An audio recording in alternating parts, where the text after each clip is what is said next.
because I said what was on my mind. I made a lot of enemies. I made a lot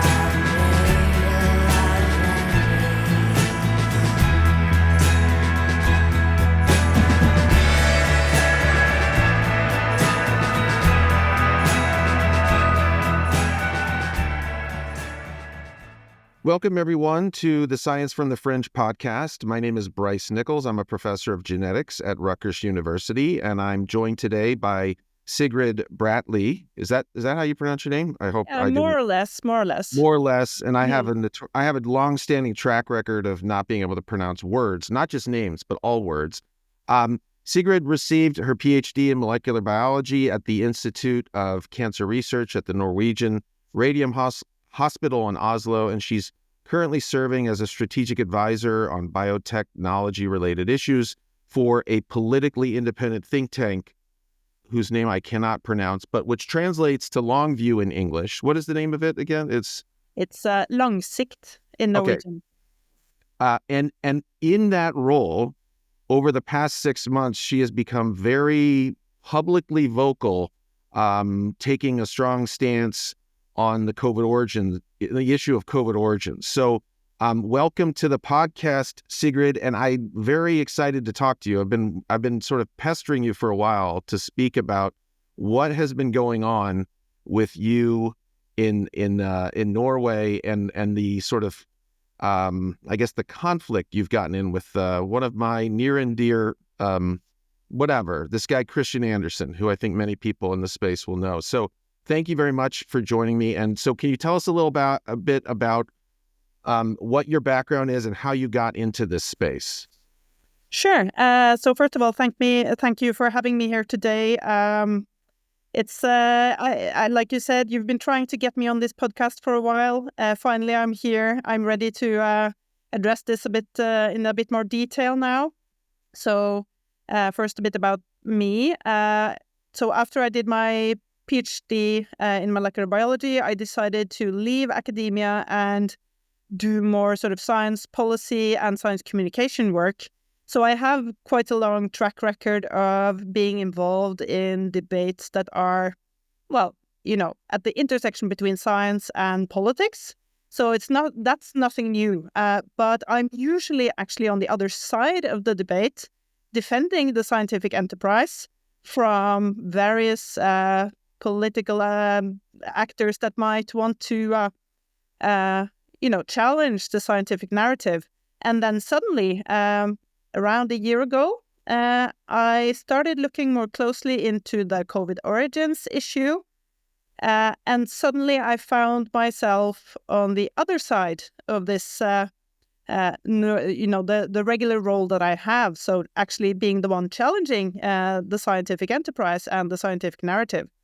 So this was all part of work that I took on for this think tank, working on biosecurity and especially biotech and how this will affect the future of biosecurity. And I had to look at the COVID origins issue again and spent around 6 months plus looking at it before saying anything. But then this summer, I participated in many different media outlets in Norway discussing this matter. And this is kind of the start of how I got involved. And in the beginning, I guess everything was going actually quite well, and the discussion was very interesting and open. And we had actually, I would say, the majority of the people who participated in these debates in the media were actually quite open to the lab leak theory. But then at some point, I don't know, early autumn, there were a few critical voices that kind of got into the debate, and then it got complicated. So some of these people that disagreed with me, they are acquaintances of Christian Andersen and Eddie Holmes and some of these virologists. So they invite, So, yeah.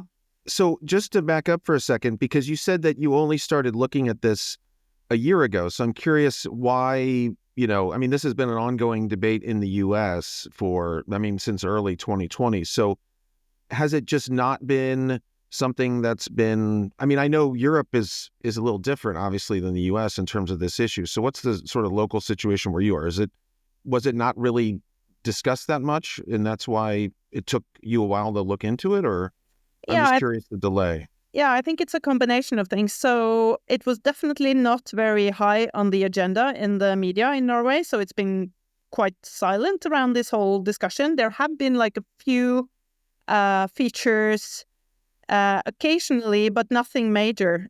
So it had been sort of going under my radar. And in addition to that, I think it's kind of a consequence of my echo chamber. In my social media, I follow a lot of different topics, but this was not one of them. So it kind of just also challenged me a little bit when, realizing that this is a really explosive debate that's been going on in the rest of the world, which I kind of just didn't pick up on until I started looking for it specifically. I see. So in early 2020, your thoughts about that, you weren't necessarily thinking about the origin, or you just sort of had heard that the origin was settled and it was from nature. Is that which one sort of was it? Or so I said, as I said, I'm a science communicator, and I did actually participate in the media discussing different aspects of COVID during that early phase.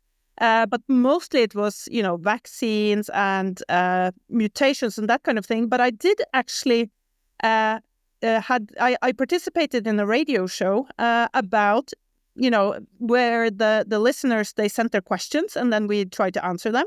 And there were a few questions actually on the origins then, so I had to look at it.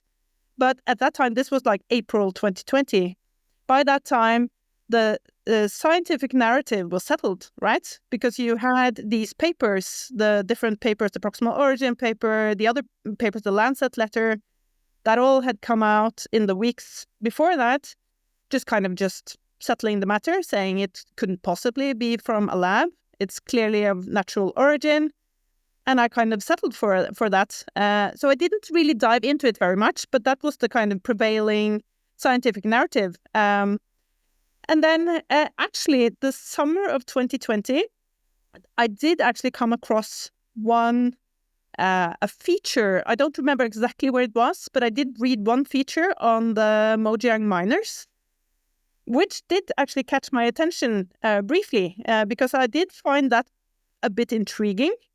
But I realized at the time that, if that was true, that if there was anything, untoward going on, if the virus had been collected and taken to Wuhan, and if that was the sort of origin of the pandemic, it would imply that scientists were misleading the world, probably. So I kind of just dismissed that at the time. And after that point, I was just busy with other things, doing a lot of other things on my other areas of work, which involves like securing access to medicines for cancer patients, building up gene and cell therapy in Norway, vaccines, those kind of things. So there wasn't really much coming my way about the origins discussion. So fast forward to, I guess, late 2023, and somebody says, or you decide, hey, I'm going to look into like biosafety, biosecurity issues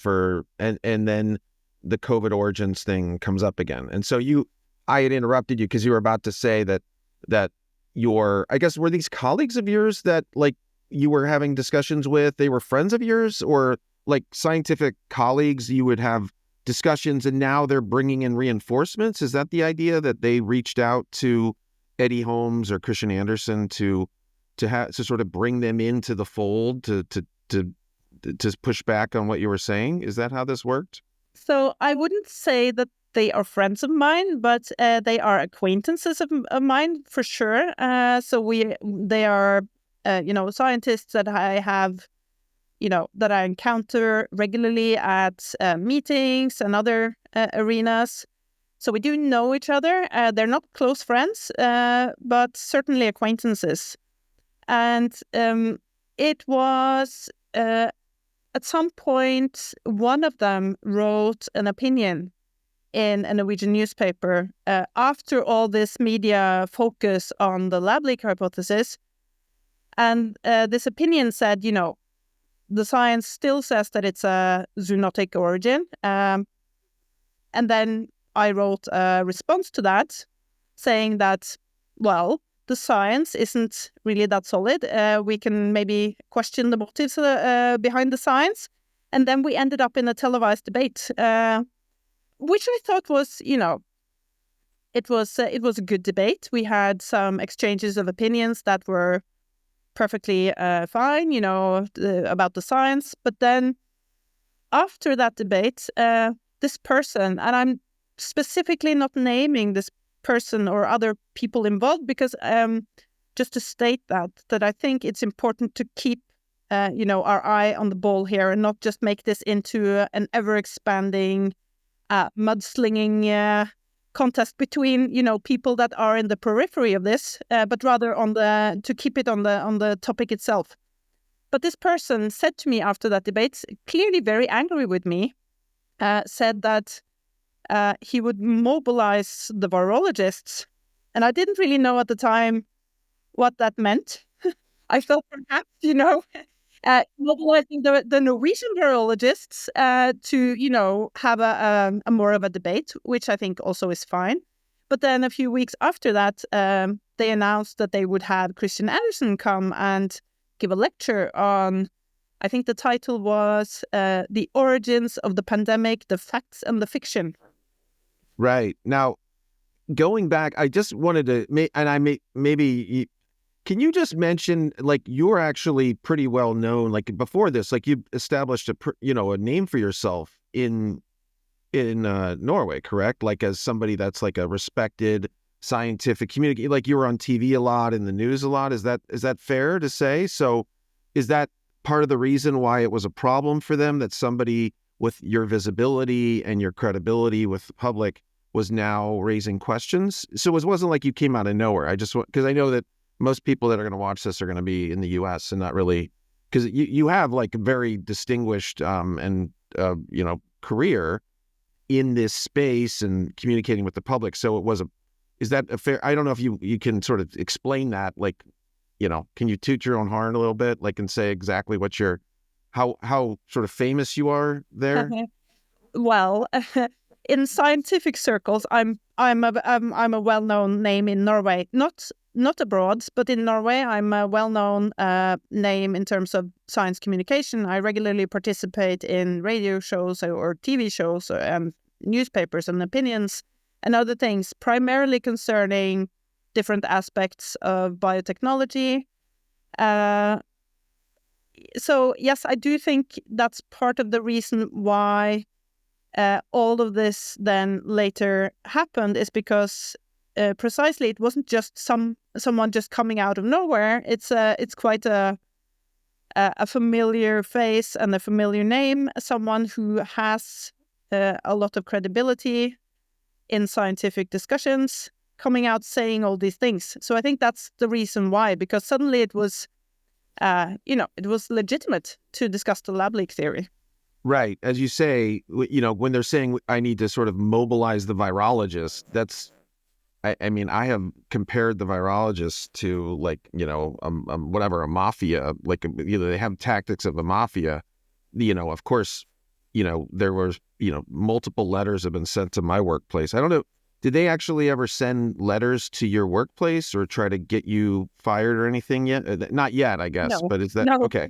No, and if they were to try that, they would not succeed, because I do, like I said before, I do actually participate in quite a lot of controversial discussions, not primarily on the COVID origins, but on other things that people have strong opinions on. And my superiors in my workplaces, they are perfectly happy with this. So I don't think they would actually, have any consequences if they were to try. So instead, what they did is they brought in Christian Andersen, who I guess now he is from Denmark, which is right across the water, right, from Norway. So he's sort of a local. Is he sort of viewed as a credible a credible scientist? What is he viewed as a credible scientist? They brought him in as if like he was credible. Is that like what happened a few months ago? Like people assumed he was credible coming in, or were there some people that knew that there were questions about his integrity? Or So this is of course, my understanding of the situation. So yes, I do think he's viewed as credible. I don't think he was very well known before Okay. all this. He was not, featured very much in the media until this point. And I will say though that from what I've seen and what I've, in terms of his science, he is a good scientist.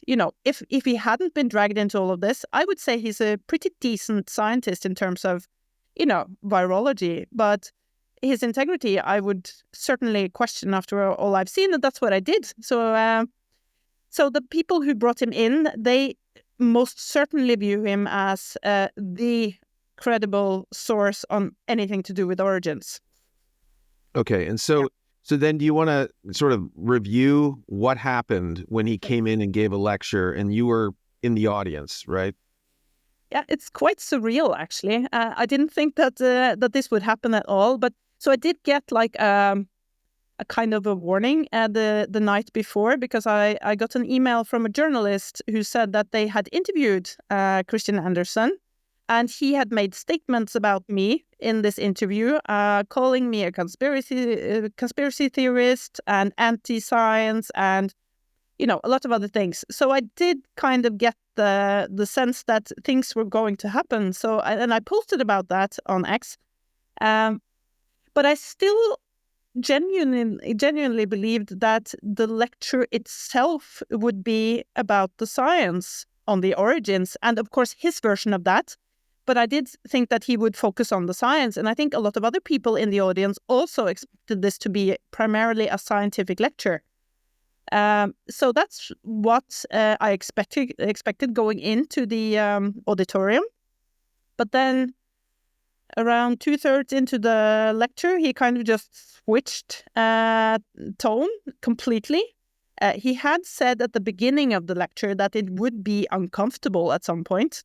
So he had kind of given us a heads up.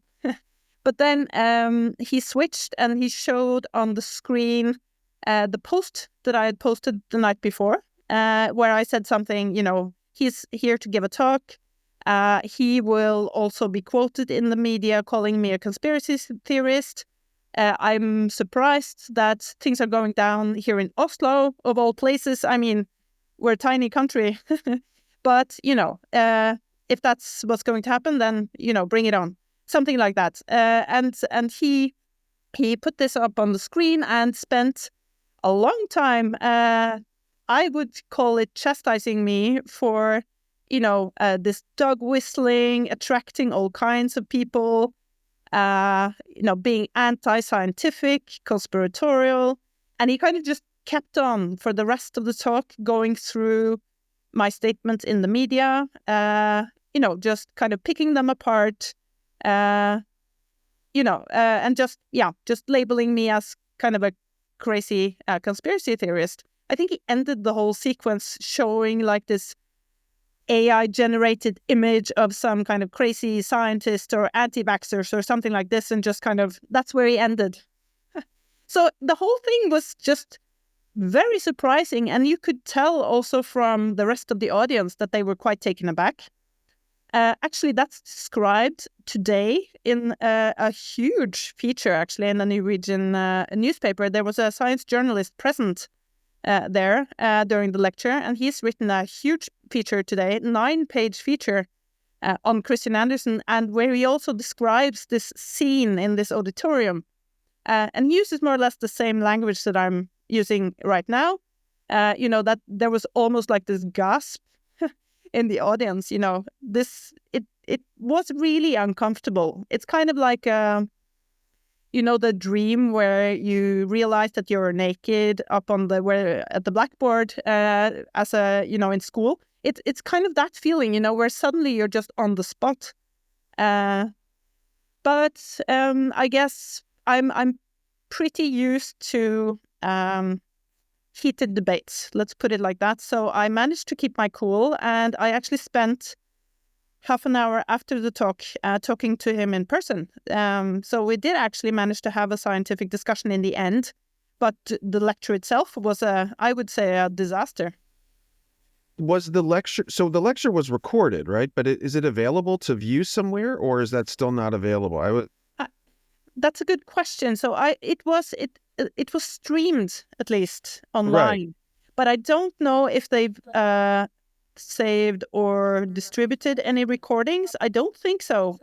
I have a recording by sound myself, and I think a couple of other people also recorded sound from the lecture. But Okay, do you have that? Have you posted that yet, or is that no, I've decided for now to keep it.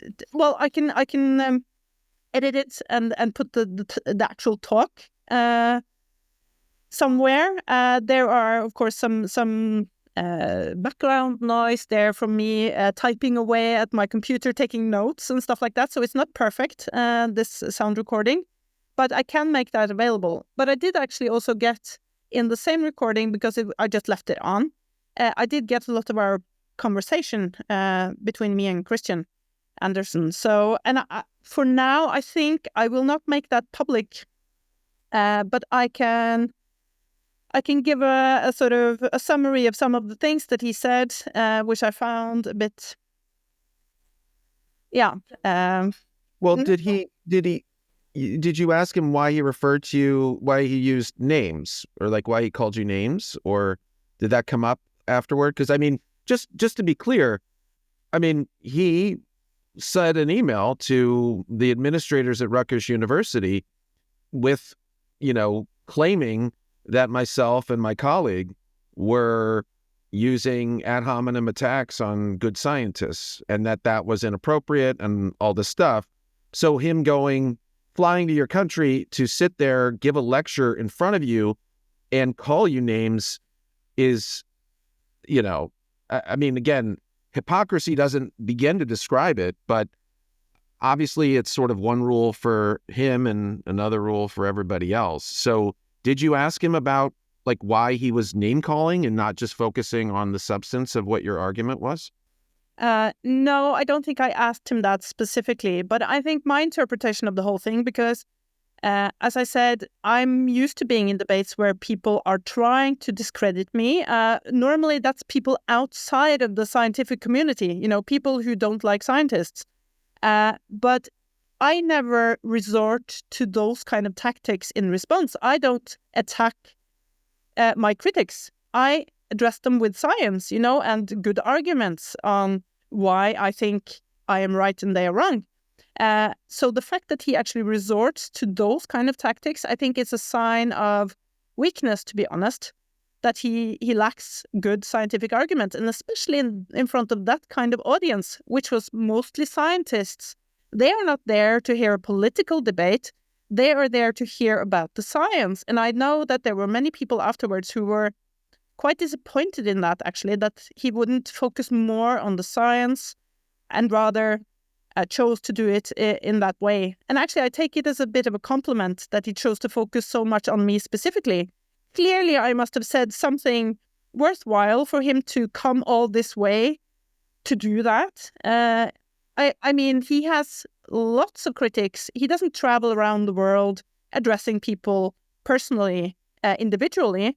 And also, actually, I have in all these media features, and especially the one that got the most visibility in VG, it's a Norwegian newspaper. There were many other experts interviewed in that case who agrees with me, who also questions the motives behind the science, and who are open to the lab leak theory.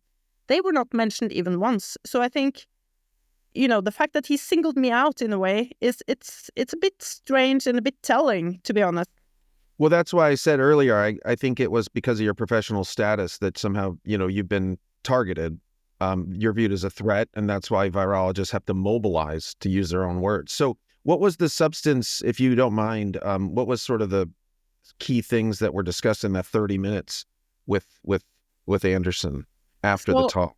so I did actually want to use the opportunity to challenge some of the scientific parts of the papers, especially the market papers, because the proximal origin, there has been a lot said about that paper, but the market papers, I think it's really important to just really understand the weaknesses of the science and the conclusions in those papers. So I tried to challenge him because at the time, the Cell paper about the raccoon dogs, that was quite fresh actually at the time. It was only a few weeks old. So we spent a bit of time on that, where I tried to ask him about, how would he view, the contribution of genetic material from humans versus animals, because clearly a lot of these traces of SARS-CoV-2 would be from human sources, and how could he sort of distinguish that? And he had a long sort of, deliberation on that, which I didn't find particularly convincing. But then I also asked, because I think one of the key points that I want to get across is that the scientific conclusions about the market are a lot more uncertain than what they convey. And I asked him specifically, so the fact that the Director General of the WHO, Tedros Ghebreyesus, he clearly states openly, and even as recently as September this year, that the science is inconclusive, and until we have more evidence, more data, all these hypotheses are on the table, and that all theories are plausible. So I asked Anderson about his opinion on those statements, and he said to me, and he said something similar today in the newspaper article that's in the Norwegian newspaper today, that he thinks that Tedros completely misrepresents science, and that was a political statement, which was unfortunate and unhelpful, and it doesn't really represent the scientific evidence. So I think that's quite interesting that he would say something like that. Well, I guess this actually gets to another point I think that you're interested in, which is the sort of intersection between politics and science, and the incentive structure that virologists have to, not even want to look at whether there's a lab origin. Do you want to tell, in a sort of there's a related, you had a similar exchange with a virology student. Do you want to say a little bit about that? This is a PhD student. You were giving a talk. Is that, how long ago was this? So this was maybe September this year. So just after a lot of these sort of media features with the debates being opened. But this was a meeting organized by an academic organization for PhD students from, international PhD students from different backgrounds. So not just virology, but many different backgrounds. And most of them, I think, were molecular biologists or similar. And I was invited to give a talk on science communication and, what it's like to be a science communicator in, heated discussions in general, because I've been doing that for many years. So I talked about a lot of other things, but I touched briefly on the COVID origins issue towards the end of the talk, where I just said something along the lines that, this is certainly not a case closed. There has been a mix-up of science and politics, making it difficult to get to the bottom of this. And when I was finished, there were a few questions, and there were a couple of people in the audience who agreed with me on this. But then suddenly there was one virology student who, she was really upset, and she started basically just yelling at me and the other people in the audience, saying that everything is a lie. It's all just conspiracy theory.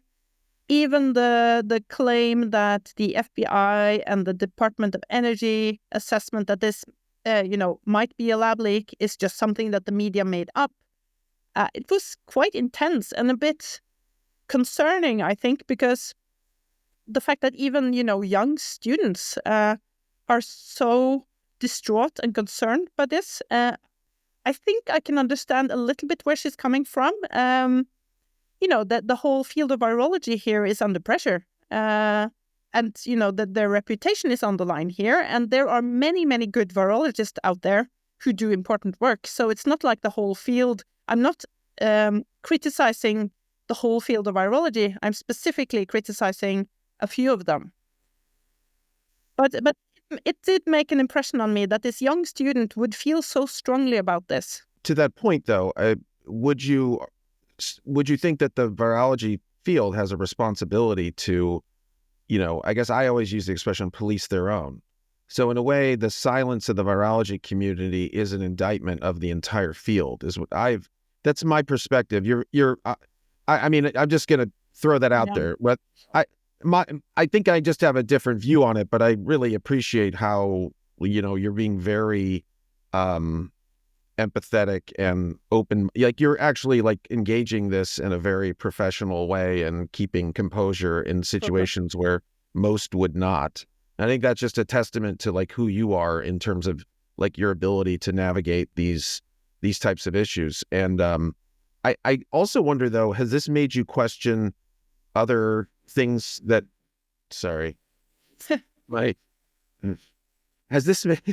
I also wonder, has this made you question other things? Because you were saying you were doing a lot of communication on other subjects in science. Has this made you question some of the other messaging that you've been doing? Or generally, whether as a science communicator, you're potentially spreading, what's called misinformation on behalf of, other areas that are not necessarily other fields that are not being that forthcoming with the public? Yes, I would say that this has most definitely affected me. I think realizing the way I hope that this is not the norm, that what we're seeing here in the COVID origins issue is not the norm. I truly hope so. I truly hope that at some level we can trust that the scientific process works and that the process of self-correction and peer review, we can discuss that more, but that at some level it works and it helps to promote science that is sound and that we can trust. But I think maybe my just basic level of trust, it has been extremely high. If you see peer-reviewed papers coming out in good scientific journals, I kind of took for granted that they were sound. But this is clearly, not that I never question science, but I have a sort of general, I had at least a sort of general opinion that at least that's where you can find the most trustworthy knowledge on a topic. But this has really been challenged in this origins issue because clearly you have to look elsewhere, and I think the scientific enterprise has failed in this case. I think it has been more of a hindrance than a help to actually uncover evidence, which is a bit disheartening. And I think I would have to have a new approach actually in the future when, communicating on important topics. And to just have a second look at everything just to make sure that what I'm saying is correct. Well, the two situations that we just discussed, the one with Christian Andersen that people have, been seeing play out on Twitter and in the papers, and then this one with the virology student, do suggest behavior that is, it's not scientific. The mindset that they're using here is not scientific. It is more of like a, I don't know if you would describe it as like a religion, or there's a belief in something where you just have to believe it. And if you don't believe it, you're a heretic, is I guess in a way. I actually described this more as like a cult-like, belief structure where you either are believing what we say or you're part of the out group. So like you were, kicked out and accused of being I mean, again, like you said, the name calling you a conspiracy theorist or trying to undermine your credibility, those are not scientific critiques, as you say, but they're working in the scientific, at least in the virology community, they seem to be working to keep that community in line to say that this came from nature and not from a lab. Unfortunately, I guess I do think this raises a lot of questions about other fields and the strength of claims that are across all fields. Because I don't think it's reasonable to say that we could have this happen with an issue so important and that this is an outlier. We already know there's systemic, data manipulation from some of the work like Elizabeth Bick. I don't know if you're aware of like her looking at like, image duplication or fabrication.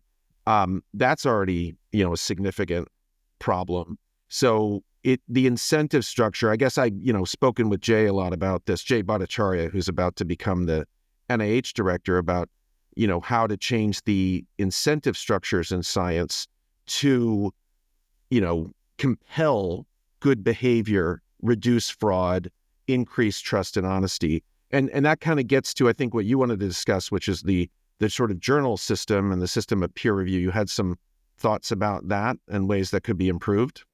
Yeah, I do. But first, I would just like to comment quickly on what you just said, because I think it boils down to personal integrity, to be honest. And it's not something that's uniform in any field.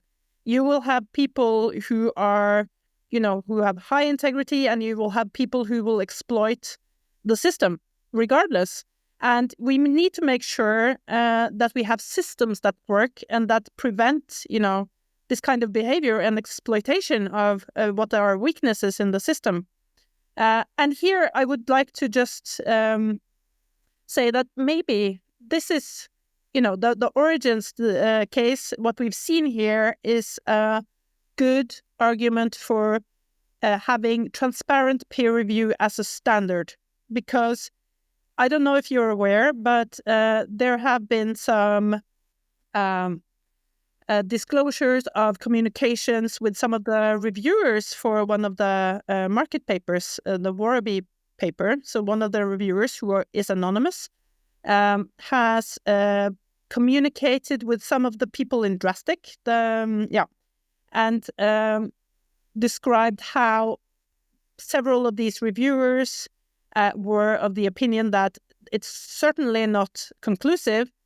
The paper, the epidemiology around the market, at best, it proves that it's a plausible hypothesis, but not more plausible than a lab leak. But this is not the way it was portrayed by the authors in the media. They said, we now have the answer. We know it came from the market. The case is closed after they were published, these papers. And this is then clearly not in line with the reviewer feedback. So I think at this point, it would be prudent for Warraby and Anderson and the other authors to actually release the reviewer feedback in full. And that should also, I think, apply for the Cell paper about the raccoon dogs and, the animals at the market. And then maybe this is then a good case to argue for that being a standard, because it's all about trust. But if you want trust, you need to be transparent and honest. I think that those two have to go hand in hand.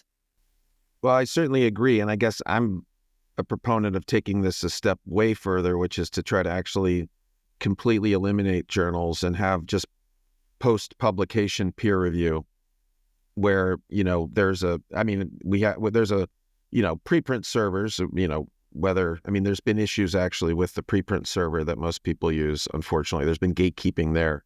But if you have a system set up where you just deposit your paper to a, preprint server, and then that just is out in the public domain, and then there are reviewers that can come in and evaluate it and make all of those public and the names, that system in and of itself will be a cheaper system because you'd eliminate all of the money that's going to journals that really are not providing any value other than, I don't even know what their value they're providing, because the peer reviewers do the work for free.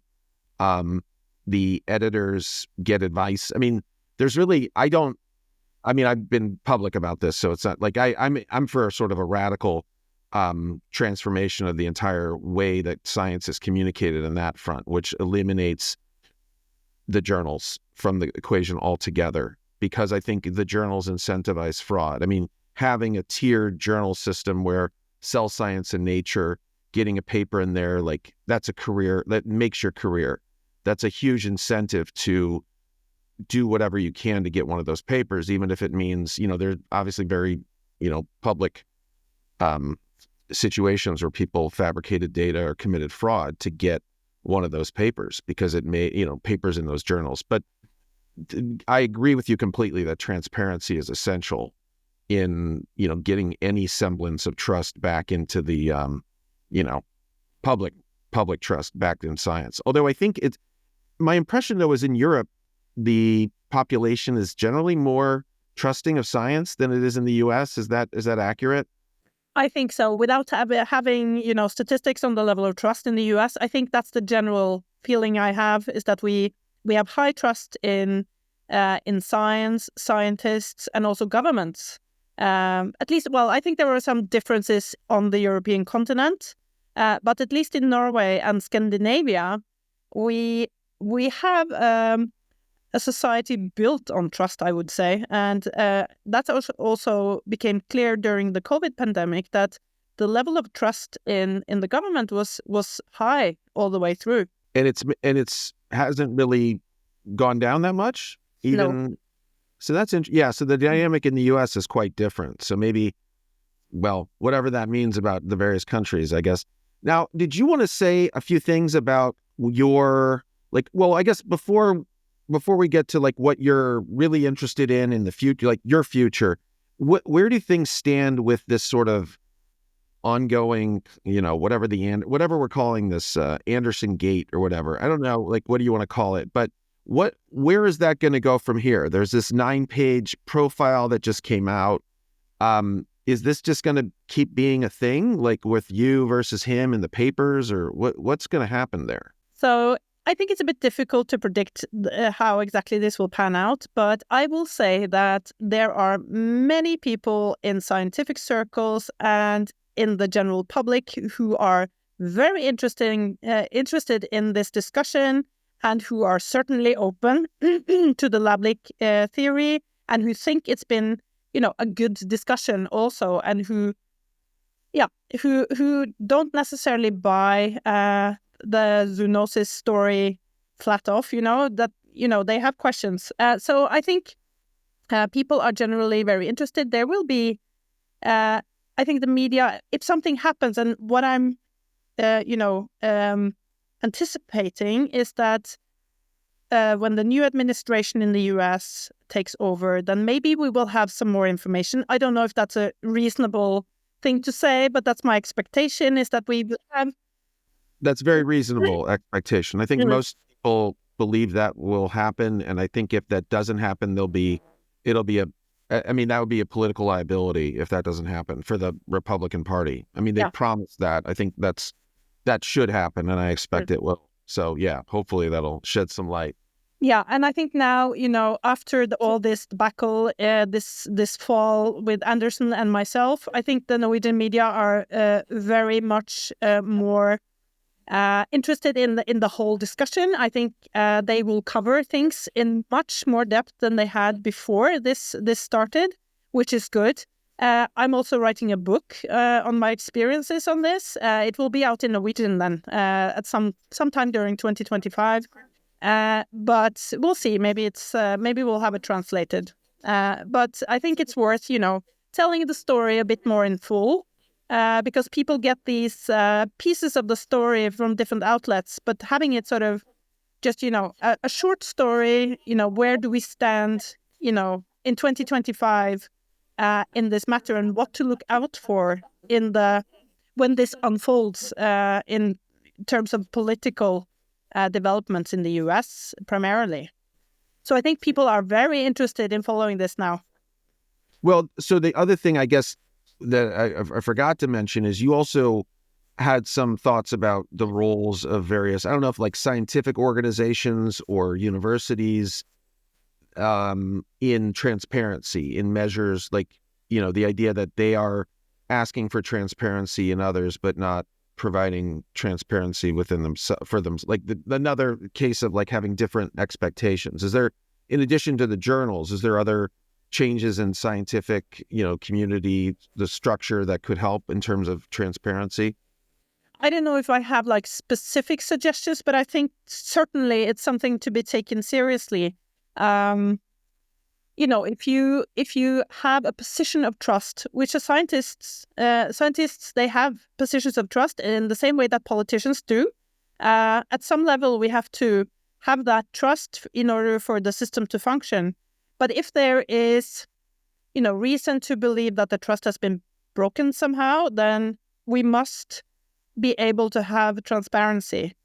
And I think at the moment, perhaps there is an expectation that, scientists should be trusted no matter what. I don't think that's constructive. I think we need more transparency. But at the same time, I will say, though, it's not black and white, this. It is a challenge that, people are trying to sow distrust in scientists without reason as well. And I've experienced this. I mean, I've been working now for years for non-profit organizations, but I still get accused of being, bought by the industry and people, trying to get hold of any information, that I've been paid by someone or something, which is just, that's not helpful either. So it's not, demanding any kind of information to the point where it becomes, unmanageable. And I know that people also send these FOIAs to government bodies, asking for information on everything. And they have so many staff dealing with these FOIAs. I'm not saying that we shouldn't have a transparent system, because certainly we should, and especially in light of the COVID origins case, but we mustn't exploit that either. I mean, finding the right balance, what information should be made available and at what scale. I mean, yeah, I think it's a difficult balance, to be honest.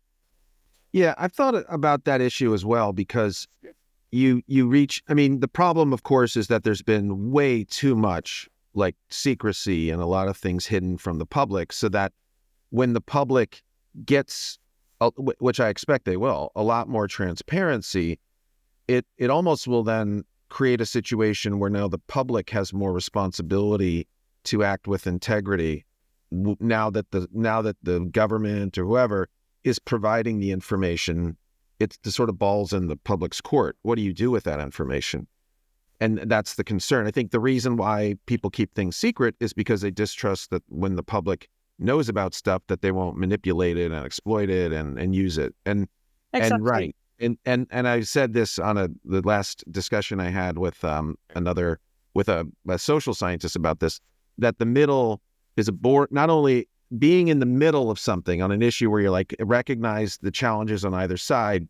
It's a lonely place. It's boring, and it's lonely, and both sides attack you. Both sides accuse you of being like, you're getting attacked for being a shill or whatever. But it also is just, compromise is hard, and people on either side, many of them won't be pleased. But yeah, I think it's actually going to be great to see things swing the other way. And I'd rather have too much than too little, but that's, maybe that's foolish. I don't know. But I think we definitely suffered a lot because of, secrecy and hiding things and deliberate manipulation of messaging as of course in the origin space. Just one thing there, because I think actually the trust in the scientific enterprise will plummet when this COVID origins case is becomes more enlightened and we get more evidence. I think we will go that way, that we get to a point where it's accepted that this is, at least something that has been handled in a troublesome way by governments and scientists. And at that point, rebuilding the trust will require a huge amount of transparency. So I think that's just on us then, because we as scientists, we have to accept, that's the starting point then. We have to be fully transparent. We have to rebuild that trust. It will be hard work, but we don't have any choice because science is still the best way of, having a knowledge-based decision system. Well, I guess the thing is, in the U.S., it's already at that point where the public is like, all right, we know it came from a lab. We just don't have the documents yet. So the trust is already cratered. It seems like for you guys, it's like going to be reduced. But maybe the one thing that I guess, here's a proposal. Because of like the cultural norms there versus here, maybe the pivot will be not as painful. That is to say that if there really is this cultural difference in trust and institutional trust and everybody trying to build a society on trust, if there's a recognition that you've all been like bamboozled, by people in other countries, basically, maybe that pivot will occur quite rapidly and it will be covered fairly in the sense of like maybe it's actually a feature. Well, it's actually a test of your social structure, like if it really is truly built on trust. Because if you see, the dynamics in the US right now is we have one side of media still putting out the crap about market origin, and then another side of media putting out, the cover up and the lab origin and stuff. And they just refuse to cover. Like one side will just not cover things as obvious to the newsworthy as like the diffuse proposal, which laid out a research proposal before the pandemic emerged that laid out exactly how you would make a virus that looks just like the one that emerged in Wuhan, and that included a lab in Wuhan that would be participating in that research project. So it's in the US, the dynamics are quite different in the sense of like so many people have dug in and like, built their careers over the last 5 years on defending this nonsense. Maybe because of the difference in structure, it'll be more pleasant, and the trust will be, maybe collectively you'll all feel, like you were fooled, and the trust will still be there. I don't know. It just seems like, I hope so. A little more optimistic. It seems like every time I talk to people from Europe, they're a lot nicer. I think it's just different. So do you want to talk about you have some interest in artificial intelligence, right? As it relates to biotech, you want to talk about that? I don't know if you have concerns about biosecurity in that regard too, and biosafety or. Yeah, absolutely. So I think we're at the cusp now of a really disruptive technological development in the intersection between biotech and AI, because of course biology is basically just a huge information network that we barely understand. And having AI as a tool to understand biology, to decode, the biological communication networks, and being able also to program biology, basically, which we can use AI for, because genetics, it's basically just code, right? It's biological code, but AI is really good at writing biological genetic code. So we can actually use these technologies to explore this space of biology that has never been explored by natural evolution. And that presents huge opportunities to do good, but also, a huge dual-use risk, in my opinion.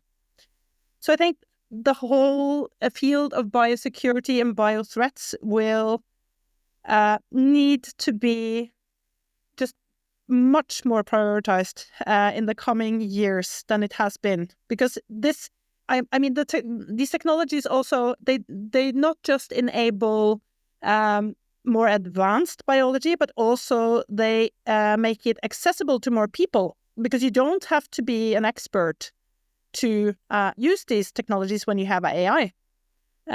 So I think, the number of people who are able to purposefully manipulate biology in a way that actually works will expand exponentially over the next few years. Is that going to be a focus? Are you going to stay in this sort of lane of biosecurity, and is that what you plan to do for the next 5 or 10 years, or? Yeah, I think that will be a primary focus of mine. So synthetic biology, basically, and getting the politics right on this nationally, but also, of course, globally. So the Bioweapons Convention, it's malfunctioning. It's not really a tool that allows us to do much with the current situation, and we need to have some sort of global framework that actually allows us to reduce the risk from misuse of synthetic biology. So that's extremely important. But at the same time, it's a bit different in Norway and Europe than it is from the US.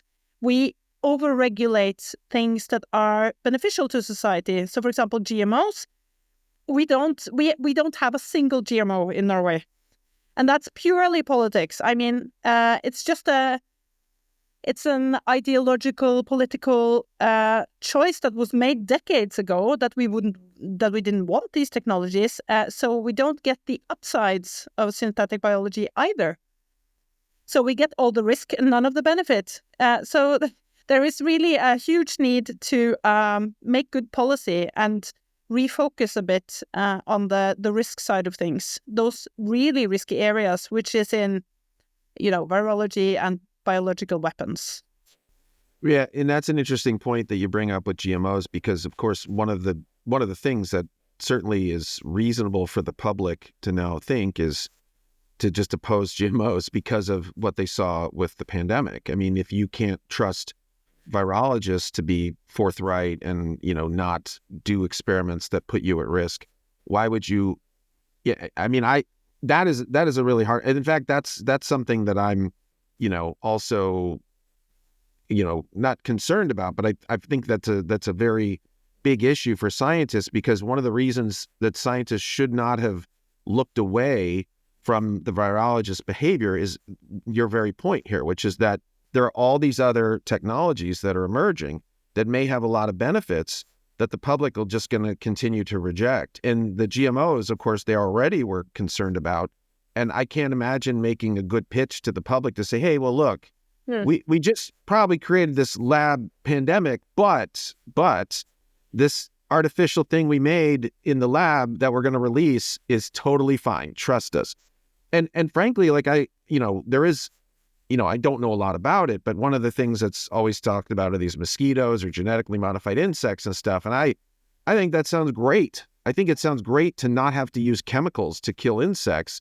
And if we can get rid of things, I say to people, well, if we could eliminate all ticks from the planet, who's going to suffer there? Tell me an animal. And they're always like, well, there's some birds that rely on ticks as one of their primary food sources. And I say, well, one of their they must have other food sources.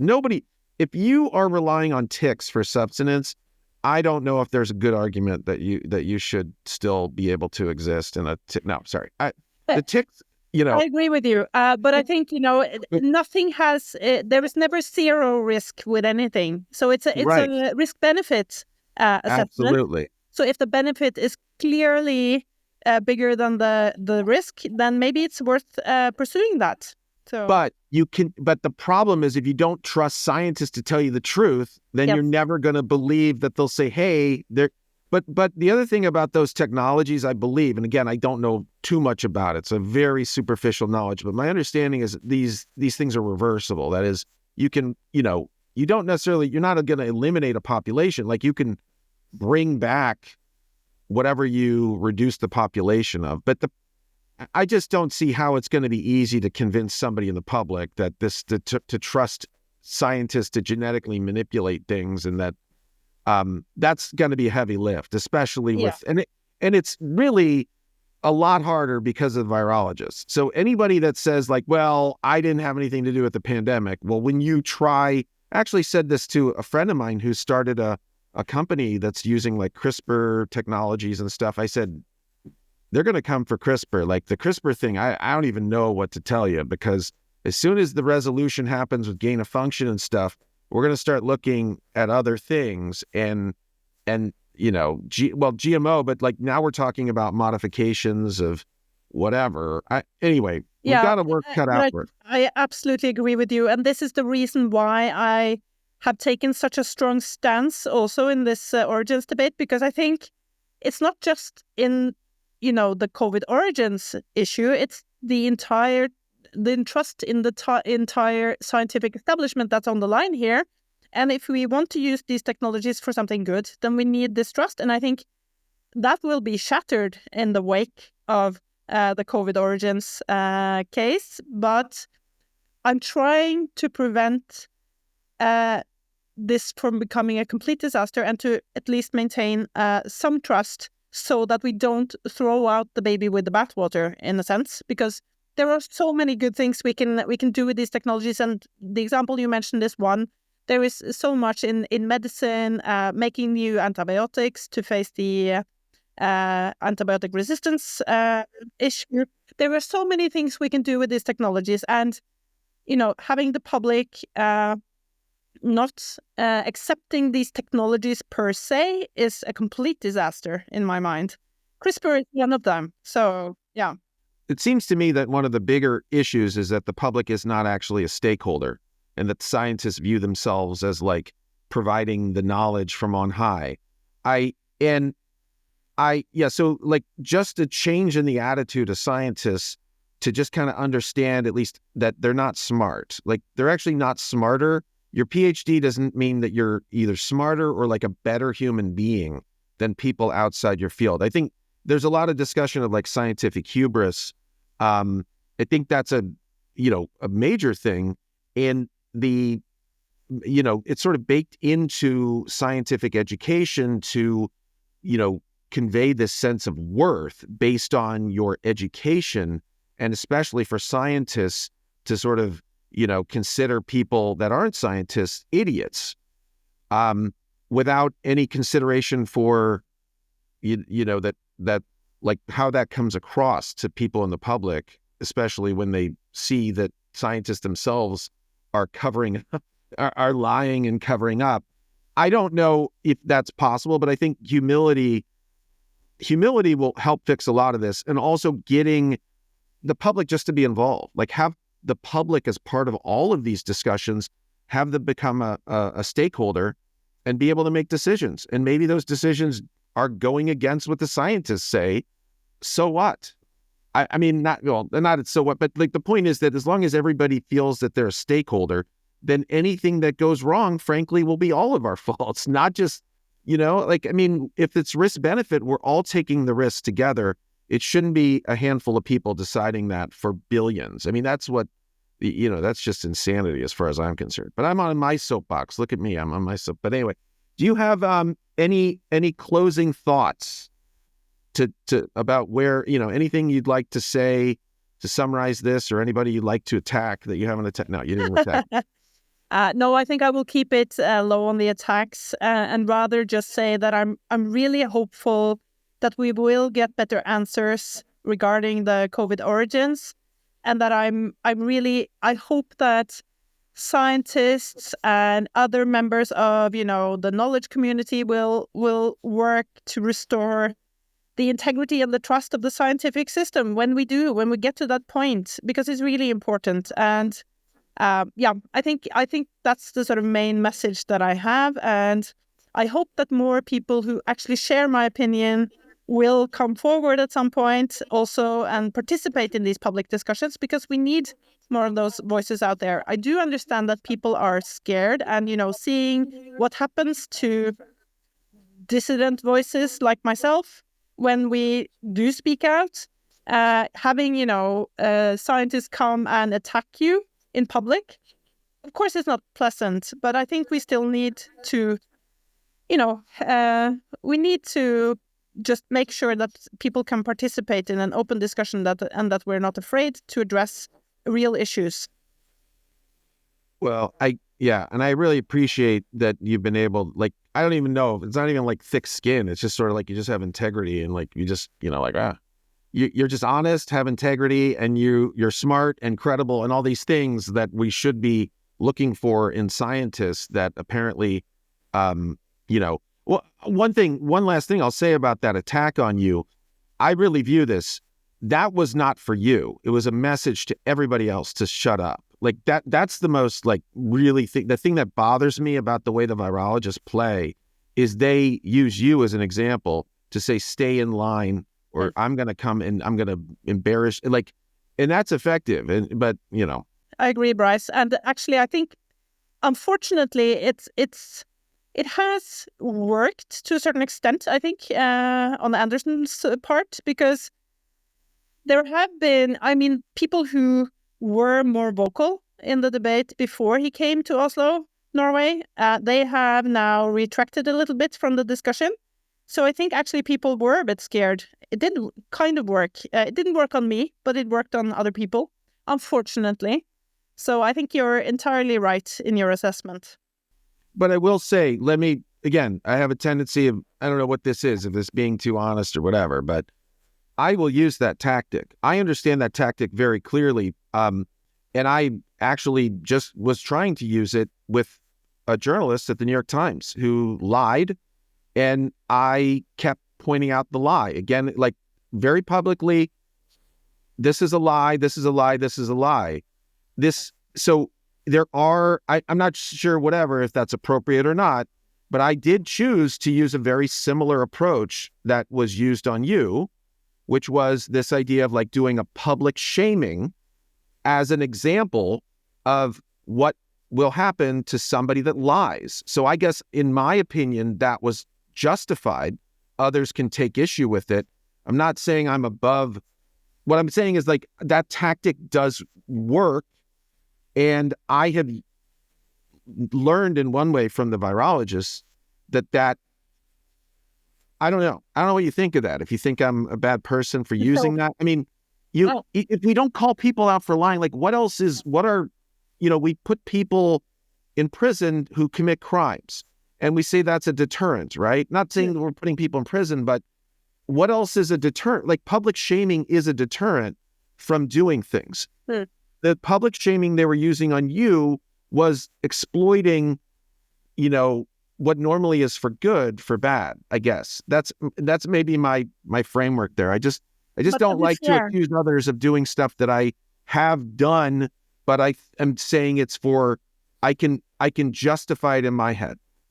So to be fair though, so I've called out Christian Andersen and others, including Peter Daszak and others also publicly. So this, the focus on people and their integrity, that is part of this discussion. So I won't sit on any high horse in this case, because that's part of the reason why also people have been critical of me, is that I'm focused on people rather than science in this case.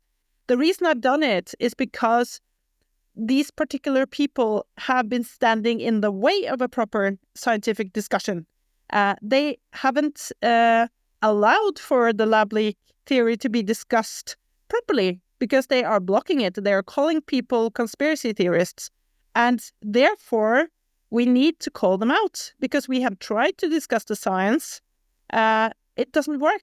I mean, we have to get the full picture because people need to understand why this has happened as well.